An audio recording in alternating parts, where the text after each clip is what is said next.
Welcome back to the Stephen A. Smith Show right here over the digital airwaves of YouTube. It is my honor and privilege to have on the show the big boy himself. I call him Big Perk. He tries to come on first take and just take over, just squash me every chance he gets. But it's all love, ladies and gentlemen. It's all love. Big Perk himself, Kendrick Perkins, the man, Santa Perk. We call him that during Christmas time as well, even though Christmas time is bad. Santa Perk is in the house. What's going on, big boy? How you doing, man? S.A., what's up, big bro? Hey, you know I'm so happy right now. It's been a minute. Right. It's been a minute. It's been a minute. You in the house. In the house. I can't wait to have you live in studio. Let's get right to it, big boy. Joel Embiid last night, 41-10 against Jokic. Right now, to me, I don't give a damn about MVP, Perk. I just finished saying I don't want to hear anything about MVP. Yeah, I think he's the leading candidate for it, averaging 35.1 points per game, but I don't care. He already got a league MVP. The man is 0-5 in Eastern Conference semifinal series. Ain't never been in the conference finals. To me, that's the priority. What do you say to that? It's time to start having those conversations. The same conversations that we put Devin Booker in, the same conversation that we put Jokic in before he won a championship, the same conversation that we put Giannis in before he won a championship. It's time to have that conversation right now. Joel Embiid, forget what he does in a regular season. We need to shine the light on him like we do a James Harden and Paul George, right? Like a Chris Paul. You have to complete the mission. Well, at least Chris Paul got to the NBA Finals, but Joel Embiid got to do something in the postseason. And I was listening to Stan Van Gundy last night, and I mean, he was preaching the gospel over the play-by-play. What did he say? Well, he was basically saying how Joel Embiid, we didn't seen this movie before. We didn't seen him dominate throughout the course of a regular season, and all of a sudden his production drops. I think it drops by like 4 or 5 points. That's not how it's supposed to go when you're a superstar caliber player, a league MVP, one of the best players in the world. Your production got to go up, big boy. Refresh my memory, refresh all of our memories, Perk. What did you see? We talked so much about what we saw in the postseason from Harden last year. You were on the record saying Harden quit, okay, in the series against Boston, all right? What did you see from Embiid in that same series? I saw his big ass out of shape. That's what I saw. Like, forget everything else. I saw a lack of professionalism from Joel Embiid in Game 7. Whatever the case may have been, I didn't see the sense of urgency there. He couldn't get up and down the floor. I don't know if it was because it was an afternoon game. Whatever the case may have been for Game 7, he did not look prepared, and he did not look in shape for the long haul. See, S.A., let me explain something to you. Go ahead. Floor is yours, bro. This ain't first take. You got more time. But what I'm saying is a lot of people take for granted how hard it is just to make it to the finals. Forget completing the mission, just making it to the finals. So when you see a Steph Curry and Draymond Green and Klay Thompson going to back-to-back finals and going to however many finals, 4 finals, in 5 years or whatever the case may be, do you understand the mental toughness and how in shape you got to be to do that on a year-to-year basis? And what I see with Joel Embiid, like, yes, he gets through the first round. He dominated the Toronto Raptors, okay, or the Brooklyn Nets. Okay, you got through that round, as expected. But as it keep going and you get later into, early May, mid-May, I start to see the big fella wear down. Like, we saw Jokic last night. Look, Jokic's first team all whack body. No matter how hard he try, his ass ain't gonna never get that bottom, 2-pack at the bottom. It's always gonna be a 4 and then a flab. I'm part of it. But he was in great shape, S.A. Joel Embiid gotta pick his cardio up. He got to. I'm looking at this right now, and I gotta ask you this, and I'm getting ready to touch on a subject near and dear to your heart. Because I know how, listen, I love Doc Rivers. Mad love for him. He's my colleague here now. He's our colleague here now in the Disney family, with our day job, calling games on ESPN and ABC, doing a great job as always. Yeah. But this is the Doc Rivers that was the coach of the Philadelphia 76ers last year and the 3 previous years to that and couldn't get them to the conference finals. And we're looking at the Sixers right now After 39 games last year, they were 24-15. They're 2 games better at 26-13 this year. They were averaging 112.8 points per game last year at this time. They're at 119.9. They're 7 points better. They've quickened the pace. And they've got the same defensive rating at 4th in the league. I ask you, what kind of impact are you seeing Nick Nurse having on this team? And do you think that is going to show itself in the postseason? This is a champion, after all, who won the championship as a coach for the Toronto Raptors with Kawhi Leonard. You know what? I love the hell out of Nick Nurse. And this is an unbiased take, okay? And my unbiased opinion. I don't give a damn what happens with the Philadelphia 76ers in the regular season. I'm going to evaluate Nick Nurse in the postseason. All right? Like, Doc Rivers had this squad last season. He didn't want James Harden. This is public information. He didn't want James Harden, and now we're saying the pace has picked up.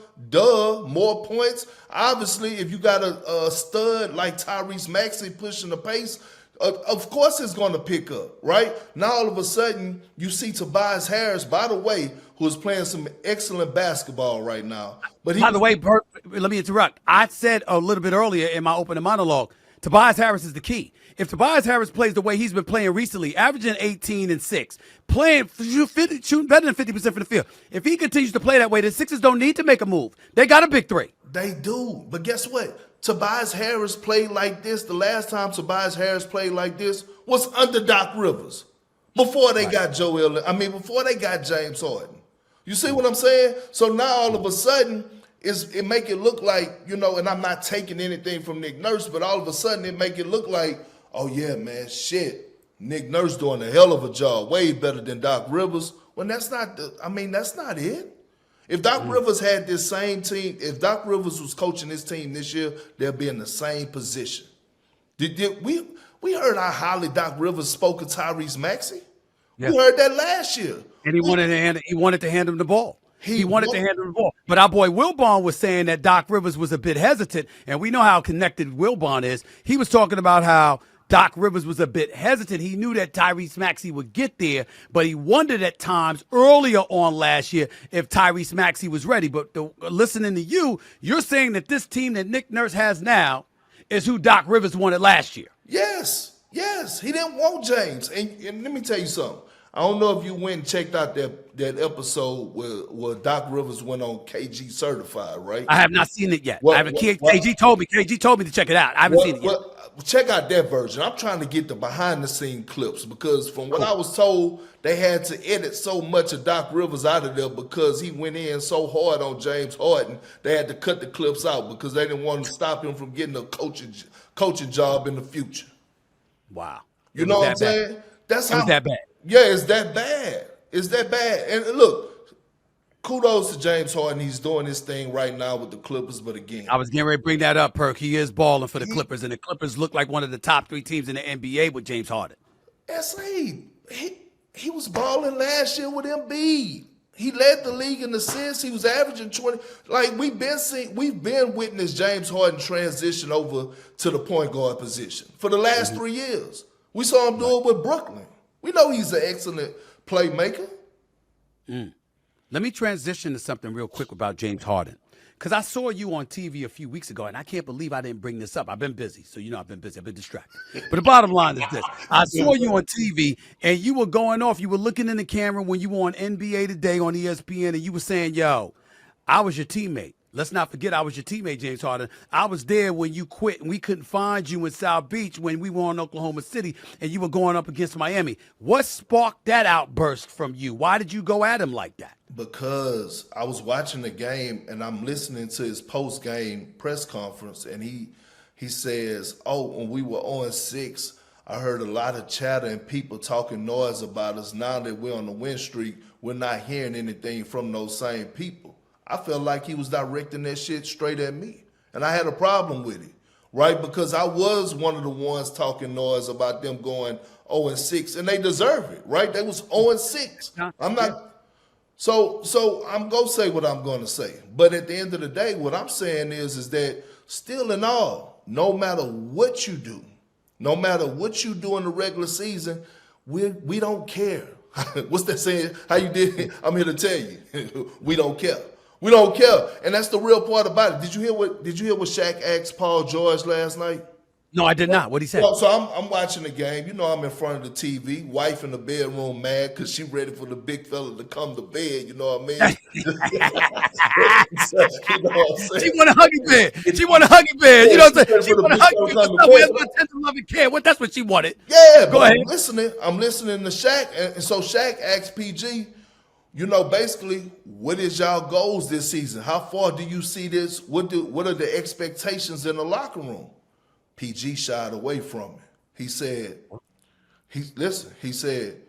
we're gonna go how far this team is, like how far we take us, how much we sacrifice. Like Shaq basically wanted him to say, man, we trying to go win a championship. Right. That's what we all wanted him to say. Like, stand on that. And it's okay. If you fall short, who gives a damn? But we want to hear it. Like, we don't want to hear you saying we just building day by day. Like, that sounds like something that I expect from an Oklahoma City team or Minnesota Timberwolves, a young team that's up and coming. When I'm looking at this veteran squad, I want to hear, damn it, we trying to go win it all. Our goal is to win a championship. Our goal is to hang a banner in this arena. That's our goal. Like, and he shied away from. I'm like, damn, like you got to embrace that pressure.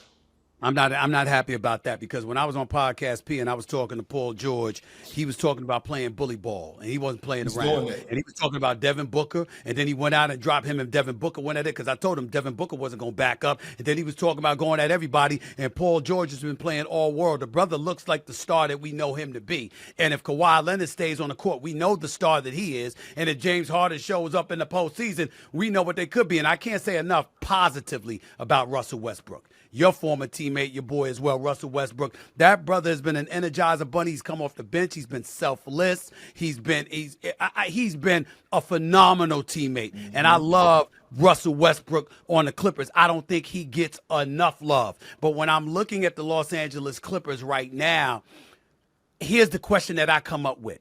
If I put you on the spot right now, Big Perk, and I said from 5 to 1, the top 5 players with the most pressure come this playoffs, who would it be?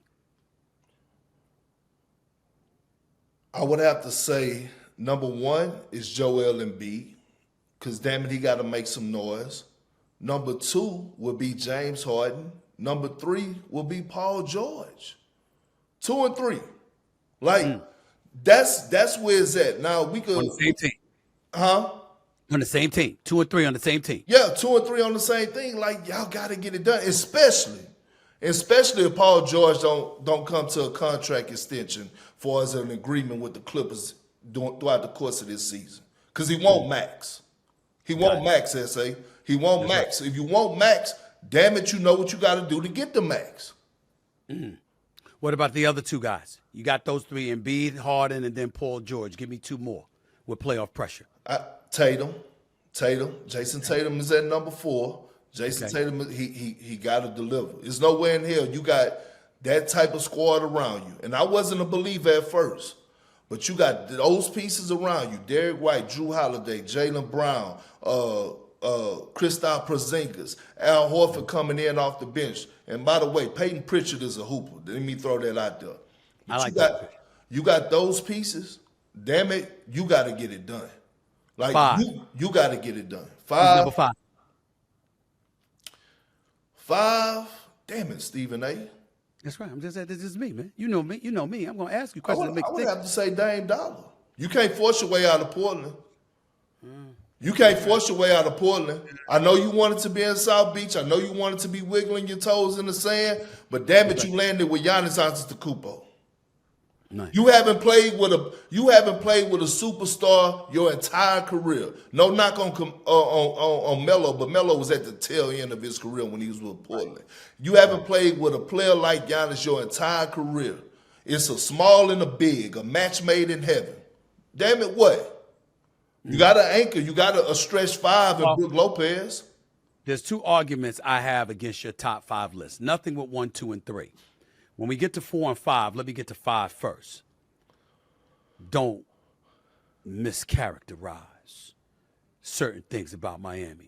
When you want to go to Miami, it ain't to twiddle your toes in the sand, and that is not why we aspire to be in South Beach. Let's just get that out the way right now, okay? Yeah. And I'll leave it at that. I'll leave it at that. In all seriousness, number 4, Perk, I gotta come to the defense of Jason Tatum. I think you're being too hard on him. That's the Boston Celtic in you. That's that damn jersey hanging over your right shoulder. That's what that's about, Perk. Don't look at me like that. Listen, Perk. This is the problem, all right? Jason Tatum is 25 years old. 25. He's been to 4 conference finals and a damn NBA championship, damn NBA finals. Now, I understand he don't have a championship yet, and I know the status of the Boston Celtics, the culture. I get it. I understand he's got to get it done. But you act like he's 35. The brother, 25 years old, and has been to 4 conference finals. He's been to an NBA Finals, which he didn't play his greatest basketball. We know that Jaylen Brown was a better player than him in the NBA Finals. I'll concede that. But he's 25. He's 6'9". He is clearly a superstar in this game who gets better and better every year. Just finished averaging 30 last year. And oh, by the way, if he doesn't get hurt on the first offensive play of Game 7 against Miami, I don't think Miami beats them. They were up 3-0. Boston comes back, ties it up 3-3, and they got a Game 7 in Boston, and he gets hurt the first offensive play of the game. It shouldn't have been a Game 7. Miami shouldn't have never been in control of that damn series from the jump. Okay, let's get that out the way. Second of all, yes. Wasn't that more about Mazzulla than Tatum? Wasn't that more about Mazzulla than Tatum? If Ime Udoka was there, they wouldn't have been down 3-0. I agree with that. Me and you on the same page with that. But let me say this, though. Okay. You damn right, okay? It's the city of champions. All the time I spent in Boston, JoJo White, God rest his soul, with his smooth ass. JoJo was one of the smoothest ever. I know. Hey, Stephen, you know, you shake your hand, man, and that old school uncle got that soft grip. You know what I mean? Hey, Herb, what's going on? Smooth too, man. That was him. Calvin Murphy got that grip too. Calvin Murphy used to have the grip too. Yeah, that's JoJo, man. But all I used to hear, Celtic pride, Celtic pride, Celtic pride. Here's the thing that I need to remind you of. Man, when you got an opportunity and you have the pieces around you, SA, they don't come around often, okay? They don't come around often. You got to capitalize on those moments.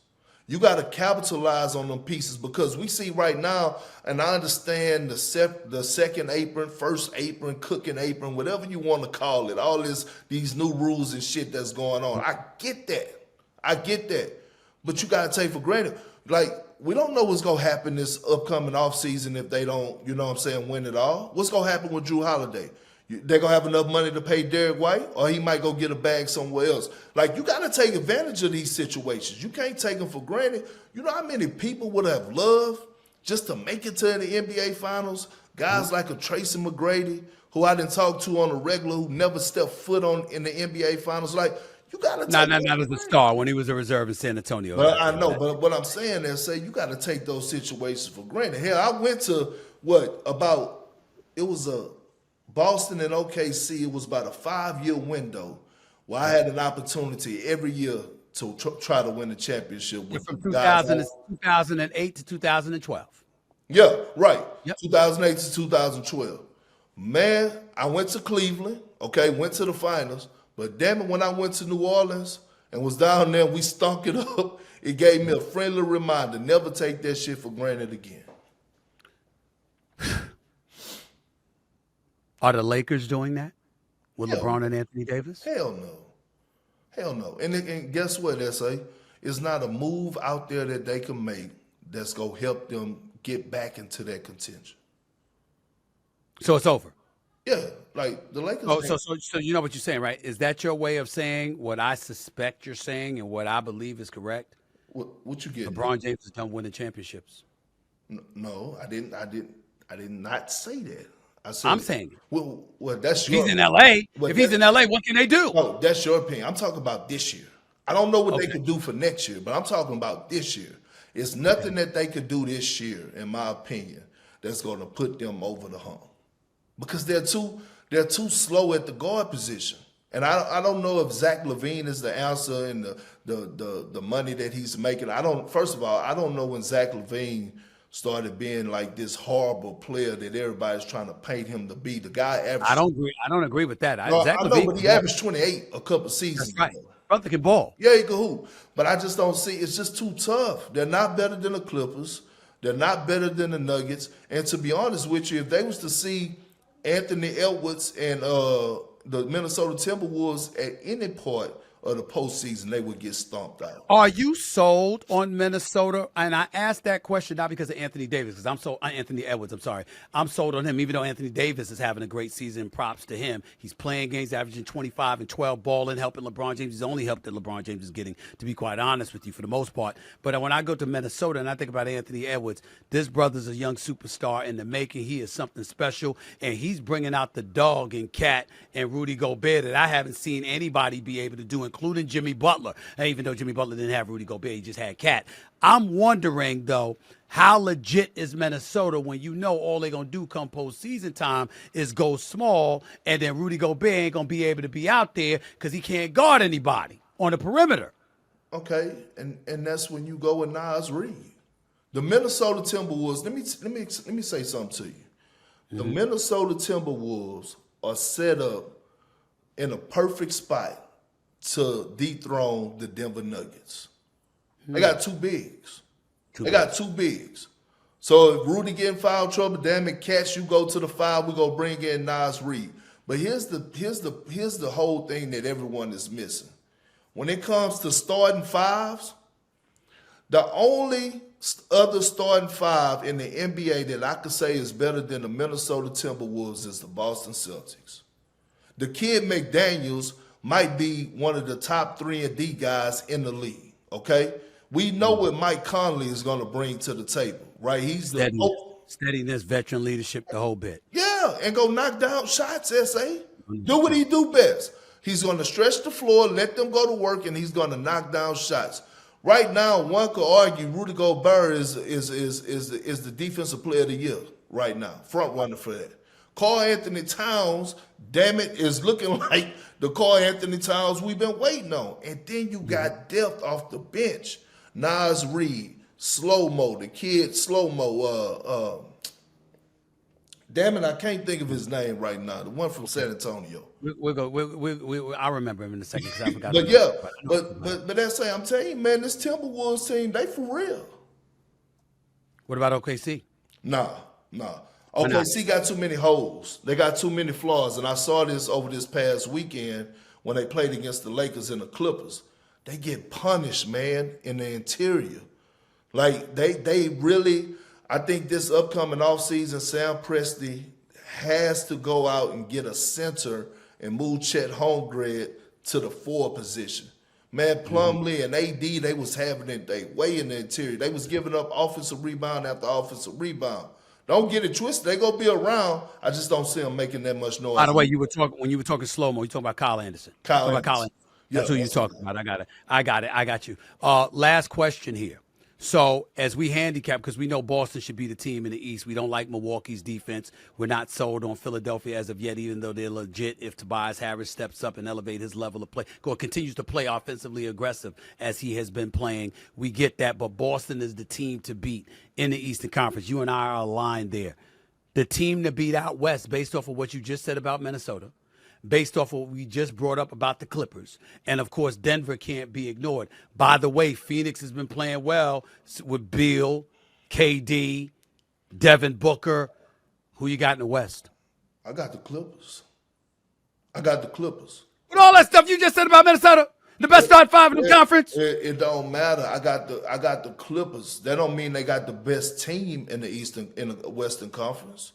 The depth of the Clippers and the coaching. See, that's what people see. I say, you know this, but a lot of people forget that man that's walking up and down that sideline, the two that's on both sides, that's doing the play calling, that's calling the timeouts, that's drawing up the ATOs. That matters. That's a competition in the playoff series as well. And I'm gonna tell you this, man. That damn Norman Powell, what he does for the ball, I like him. Straight up hoop. And him and Russell Westbrook coming off the bench. Do something for you. Thank you. I'm telling you. I love what I'm seeing You see how T. Lue then slid in a little bit of the young fella coffee. He got man up in there. You know what I'm saying? Yep. That's what Steve Kerr should be doing. You see how he mixed the mixture of the two? PJ Tucker, you got to sacrifice, big fella. We might have to find another home for you, but you're not in my rotation right now. And because of that, we're seeing Ty Lue do what Steve Kerr has been unable to do for the longest time, involving Kuminga, Moody. Podziemski can ball. He's playing him as a rookie. But right now, the situation looks pretty bad in Golden State. Yeah, it is. It is. It is. And I think you just said you think Draymond and Klay should be traded. Yes, because look, you know what my first option would be, to be honest, but he's not going to do it. And I want to know your opinion on this. Who's going to look at Steph Curry any kind of way if he goes to the front office, the ownership group, your guy, Laker, and say, my time has come. I'm ready to be traded. Would anyone be mad at Steph Curry? No. Like, seriously, the best, look, let's say, this real talking, we could go back and forth. I just want to know your opinion. The best case scenario for Steph Curry is to go to another team to try to win another championship. Well, here's my point. Kobe didn't want to leave, but he said he was willing to. Remember, I had my radio show in 2007. He said he was ready to get traded to Pluto before he stayed here with the Lakers based on the conditions. And then they traded Kwame Brown and ended up getting Pau Gasol and a few others, and ultimately went to 3 consecutive championships and won back-to-back titles in 09 and 10. We get that part. My question to you is this. You make a lot of sense. You're right in terms of we couldn't blame Steph Curry, but has not ownership of the Golden State Warriors earned the right to have the opportunity to move guys, to bring better weapons to Golden State for Steph Curry to play with rather than trade them? Yeah, but they have. But my question to you is, what better weapons? What weapons are out there? All right, but like Giannis just signed a contract extension. What you gonna try to go land a Joel Embiid? He's not leaving Philly right now. You can't go get a Kevin Durant. Kyrie Irving just signed. Like, what are you going to go get? Does Zach LaVine take you over the hump? No. Like, what player out there can you go get? I don't even wish that on my man Joe Lacob, man. I got to tell you, if Steph Curry came asking to be traded, it would go down as the most miserable day in the history of the Bay Area. And this is an area that's lost the Oakland Raiders. Okay, this is an area that's about to lose the A's. This is an area that's lost the Golden State Warriors in Oakland anyway to them being in San Francisco now, even though they're still in the Bay Area. I can't think of a worse day in Bay Area history if Steph Curry asked to be traded, because you can't replace him. This is the greatest shooter God ever created. You can't replace him. I understand, but I mean, what else you gonna do? You got to be honest with him. You can't go into a meeting and lie. What you go say, look, right now, do you think the dynasty is over? Yes. Okay, with that being said, what's the next moves? You go wait until free agency to see if you lose Klay Thompson for nothing, or you go try to get something back? I don't mind your thoughts about trading Klay more so than Dre, because I think Dre plays defense, and he's an extraordinary playmaker that vibes exceptionally well with Steph. I agree. So I would trade Klay before I traded Dre. I think that Klay in the right situation could still prove to be an elite receiver. You just need somebody to get him open now, as opposed to him having to make himself open or rely on getting second dibs because Steph Curry gets first dibs. You got to right. I think the only 2 good situations for Klay Thompson is the Los Angeles Lakers. Actually, 3. The Los Angeles Lakers, the Philadelphia 76ers, or the Minnesota Timberwolves. Ooh. You know why I say Minnesota? Who are you giving up? Because I need somebody. You got to remember, J.J. Redick made this point on his podcast, The Old Man and the Three, and I kind of agree with him. The day of the quintessential prototypical point guard is beyond us. Mm-hmm. You got big wings playing point. And so they don't really have to, like, run a show like Chris Paul or anything. Right. So I don't look at Klay to replace an Anthony Edwards or whatever, but Klay's sniper-like ability when he's open can free things up for an Anthony Edwards. Combined with the cats who can hit from three, because Karl Anthony Towns can hit threes. And, of course, you got the big boy down low in Rudy Gobert. So, again, it wouldn't come before a Lakers Philly scenario, but a Klay Thompson on Minnesota would not be bad. But you got to give up something significant to get him, and I don't see Minnesota doing that. And why should they? No, they shouldn't. They shouldn't. But you know what I'm disappointed at? Because I know you about to kick me off in a minute. Sure. You brought up and you spoke on every damn team in the Eastern Conference, and you did not bring up the New York Knicks. And I'm going to tell you this one more time, okay? Yeah. I've been telling you this for weeks. Yeah. You're trying to set me up for a fall. No, you're trying to set me. You want to get my hopes up. No. That's what you're trying to do. You know, you've been knowing me long enough to know when I'm trying to set you up. I'm not trying to set you up. I'm being real here. Okay.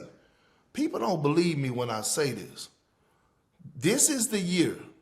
If the Knicks are trying to just go to a conference finals, this is the year for them to do it. Because I strongly believe if they bring their A game, they could beat Philly in the 7-game series. If they bring their A game, they could beat the Milwaukee Bucks in a 7-game series. Again, I'm not ruling that out. I'm just saying when I speak that into existence, they break my heart. How many times are they supposed to break my heart, Kendrick Perkins? How many times? How many times you gonna sit up there and laugh at me? Because I'm so disgusted because I get my hopes up for this team that I bleed for every damn day all my life that hasn't given me a championship since I was 5 years old. Five! I'm 56 years old, Big Perk. I'm 56. I know I don't look it. I look pretty good right now. But damn it, I'm 56 years old, man. And the New York Knicks haven't given me a championship since I was 5 years old. 5! I'm trying not to get my hopes up because I thought they were going to beat Miami last year. They should have got Donovan Mitchell, and if they had Donovan Mitchell, they'd have beat Miami. Okay? I still contend that. They need to get something done. But I'll give it to you. Could they do it? Yes. I think they could beat anybody outside of Boston. I truly do believe the New York Knicks could do it, but I'm just not going to speak it into existence because all they're going to do is break my heart. I'm not falling for that, Perk. Before I let you get on out of here, Woj is breaking some news on Twitter as we speak, bro. The Pacers are finalizing a trade to acquire All-Star Pascal Siakam. Ooh. Pascal Siakam to the Pacers for Bruce Brown, Jordan Nwora, and 3 first-round picks to the Toronto Raptors. Ooh. If that happens, your thoughts? Pascal Siakam to the Pacers. Number 1 offense in the NBA. I love Halliburton. I love the fit. I love the fit. Do I put them in that top tier? Nah, not really. But I will say this is gonna be a ripple effect. Since Pascal then went to Indiana, what is Paul George about to do? He's going to sign that extension. But I will say this, they're going to be a tough out. Make no mistake about it. Indiana Pacers are going to be a tough out. And let me salute Rick Carlisle for a second. You talk about elevation and being able to transition over into the new generation. Man, he has done an exceptional job. You have to remember, S.A., guys for the Dallas Mavericks, old veterans, they don't have a lot of nice things to say about Rick Carlisle, right? His coaching style. But now this Rick Carlisle I've been seeing, I love him. He's adjusted. Adjusted. He showed you can indeed teach an old dog new tricks. You can. Big Perk, love you, bro. Appreciate you, my man. All right. I'll holler at you. I'll see you soon. All right, my brother. Later. The one and only Kendrick Perkins right here with Stephen A. on the Stephen A. Smith Show.